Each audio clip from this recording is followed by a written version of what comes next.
Guys आप देख सकते हैं पूरा रोड खाली दिख रहा है आपको। Good morning, welcome to my YouTube channel. आप पहुँच चुके हैं कॉलेज को।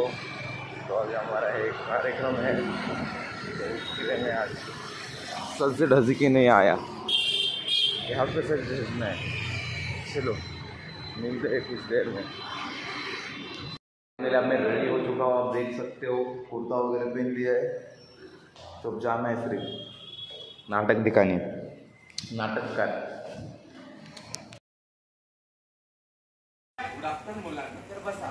तर पुढे ऐका.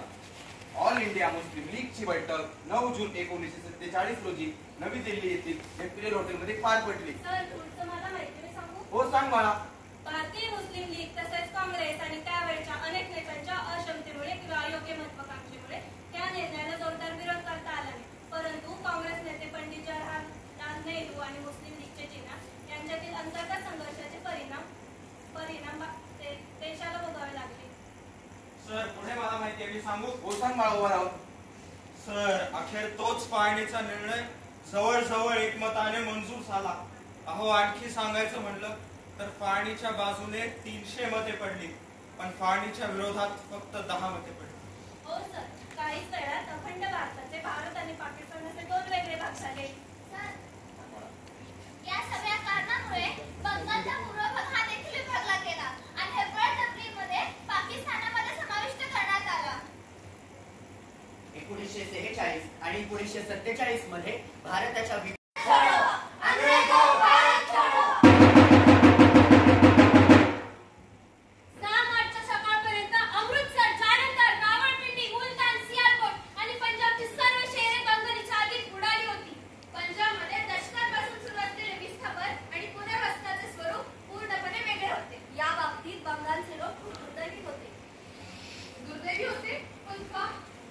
कारण बंगालच्या लोकांना 2दा विस्थापनाचा सामना करावा लागला. 2 वेळा. हो, 2 वेळा. एकदा त्या सर्वांना आपली घरे सोडून पूर्व पाकिस्तानाला जावे लागले. मग त्यांना इथून पळत पश्चिम बंगालला यावे लागले. त्यावेळी तिथल्या अधिकाऱ्यांनी फाळणीमुळे झालेल्या संकटाची तीव्रता कमी करून दाखवली. हजारो हिंदू कुटुंबे ढाका आणि आसपासच्या परिसरातून पळून सियालदहाला पोहोचली. पण ते इतके सहज पोहोचले नाही. वाटेत प्रत्येक महिलेचे दागिने हिसकावून घेतले. त्यांना विविध प्रकारे छळण्यात आले. अनेक महिला, मुली, वृद्ध, पुरुष सर्वांशीच गैरवर्तन केले. महिला आणि मुलींची आबरू लुटली, अमानुष वागणूक त्यांना दिली. हो, हे खरं आहे. फाळणी दरम्यान महिलांना खूप जास्त त्रास सहन करावा लागला. लाखो कुटुंबे त्यांच्या नातेवाईकांपासून विभक्त झाली. इतकेच नाही तर ते लोक तिथे जिवंतपणे ट्रेनमध्ये चढले, पण इथे निवृत्त त्यांच्या ढिगाऱ्यासारखे पोहोचले.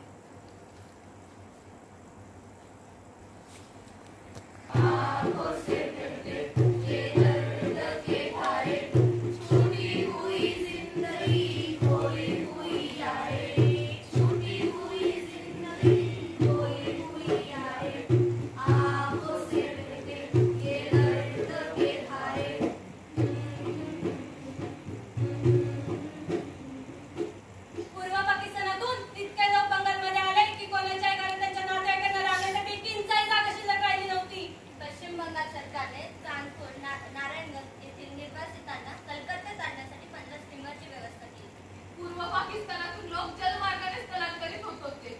अनेक बोटी पाण्यातच बुडाल्या आणि काही वेळाने पाण्याच्या पृष्ठभागावर लोक नंतर बनलेल्या पश्चिम पाकिस्तान भागात स्थलांतरित झाले.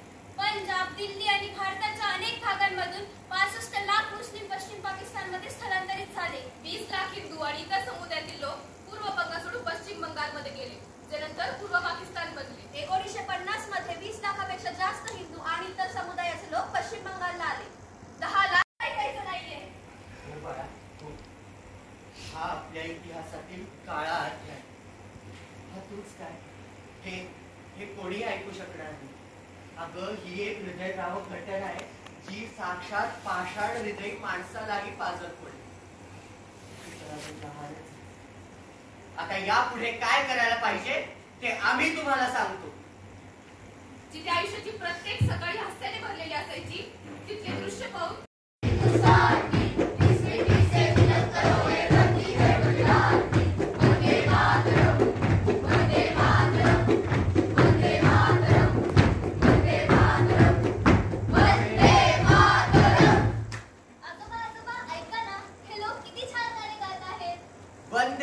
मातरम, वंदे मातरम हे शब्द सारखे गावे आणि ऐकावेसेही वाटतात नाही.